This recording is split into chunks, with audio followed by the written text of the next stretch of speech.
New syllabus অনুযায়ী class 11-এর second সেমিস্টারে verse থেকে একটি অধ্যায় অর্থাৎ মাই লাস্ট ডাচেস এই কবিতাটির এসিকিউ এবং এলএকিউ কী কী প্রশ্ন তোমাদের সেকেন্ড সেমিস্টারে আসতে পারে আজকে সেগুলোই তোমাদেরকে বলে দেবো।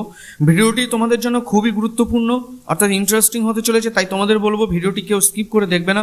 যদি একান্ত সময় না থাকে তোমরা পরে দেখো, কিন্তু স্কিপ করে দেখো না, কেননা তাহলে তোমরা একটুও বুঝতে পারবে না। তোমাদের আগে বলে রাখি যে এই কবিতাটি প্রশ্ন উত্তর পড়ার আগে তোমাদের কিন্তু বই থেকে কবিতাটি সম্পূর্ণ বাংলা মানে লাইন বাই লাইন তোমাদের কিন্তু পড়তে হবে, তবেই কিন্তু তোমরা এই এসিকিউ এবং এলএকিউ মুখস্থ করে উঠতে পারবে, নইলে কিন্তু একটি প্রশ্ন তোমরা মুখস্থ করতে পারবে না। অত সহজ কিন্তু প্রশ্নের উত্তর নয়। তা তোমাদের এই প্রশ্ন উত্তরগুলো শুরু করার আগে তোমাদেরকে এই কবিতার সম্পর্কে একটি ধারণা দিতে চাই। না, এই কবিতাটি একটি কিন্তু মনোলোগ কবিতা। না, মনোলোগ কাকে বলে? না, মনোলোগ হলো যেখানে বক্তা একজন এবং বাকি সবাই শ্রোতা। তা এখানে বক্তা কে? না, রবার্ট ব্রাউনিং এর লেখা মাই লাস্ট ডাচেস কবিতাটির বক্তা হলেন ফেরারা রাষ্ট্রের শাসক ডিউক, পঞ্চম ডিউক, যিনি বিবাহ করেছিলেন লুক্রেজিয়া দ্য কসিমো নামক এক সুন্দরী মহিলাকে। কিন্তু সেই মহিলা বিবাহের 3 বছর পর্যন্ত জীবিত ছিল, তারপরে তার মৃত্যু হয়। আজ সে একটি সুন্দর ছবিতে পরিণত হয়েছে। তা সেই সুন্দর ছবির সামনে দাঁড়িয়ে ডিউক যে কথাগুলো বলেছিলেন তার বিবাহের বার্তা বয়ে নিয়ে আসা মেসেঞ্জারকে, সেই কথাগুলোই কিন্তু এখানে কবিতায় তুলে ধরা হয়েছে। অর্থাৎ তোমরা বলতে পারো ডিউক কিন্তু মেসেঞ্জারের কাছে এই কথাগুলো বলে তার স্ত্রীর স্মৃতিচারণ করেছেন। তা তোমাদের বলবো যে কবিতাটা ভালো করে তোমরা 2-3 বার বাংলা মানে সহ পড়ে নাও, তারপরে তোমরা এসিকিউ এলএকিউ এই প্রশ্ন উত্তরগুলো পড়ো, তোমাদের কিন্তু ইজিলি মুখস্থ হয়ে যাবে। মান 2-এর 2টো এবং মান 6-এর 1টা আসবে তোমাদের ভার্স থেকে।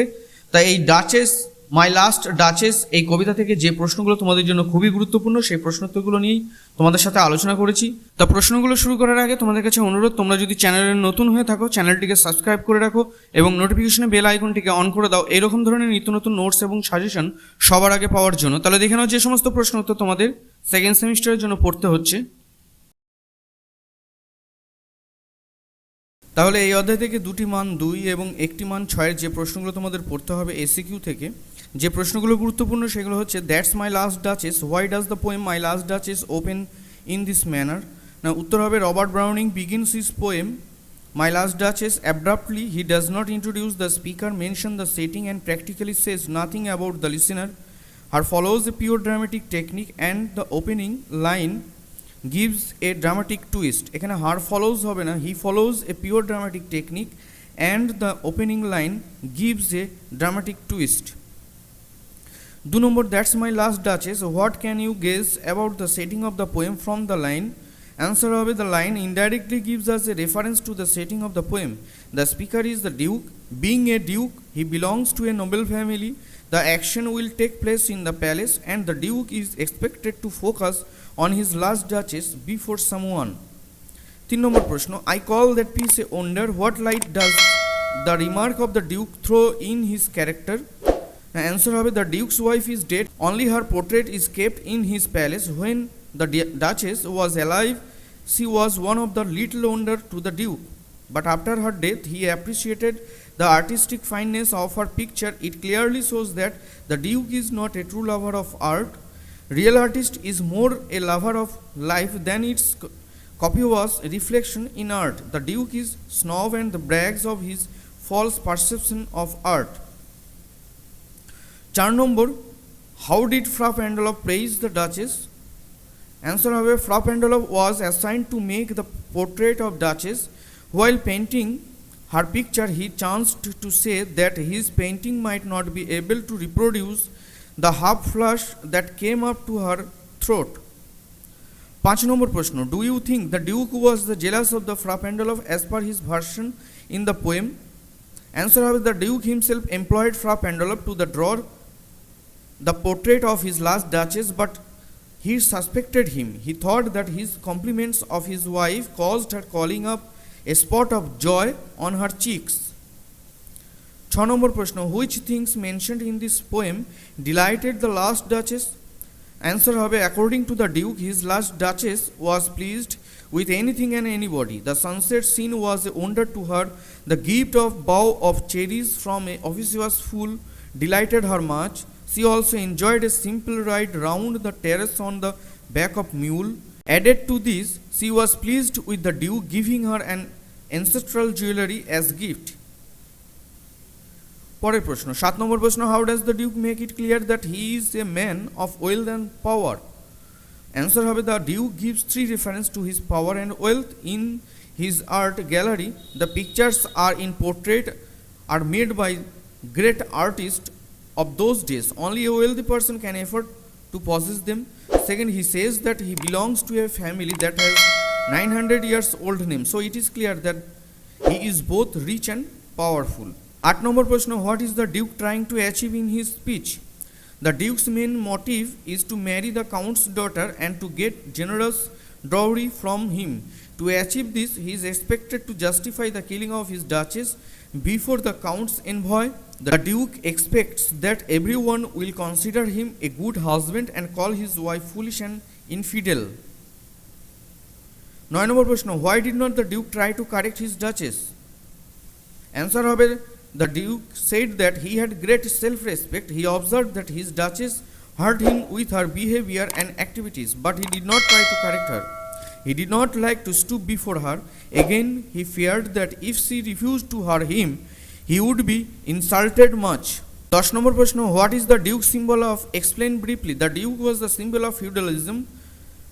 He was born in family that had 900 years old name. He was an incarnation of egoism, authority.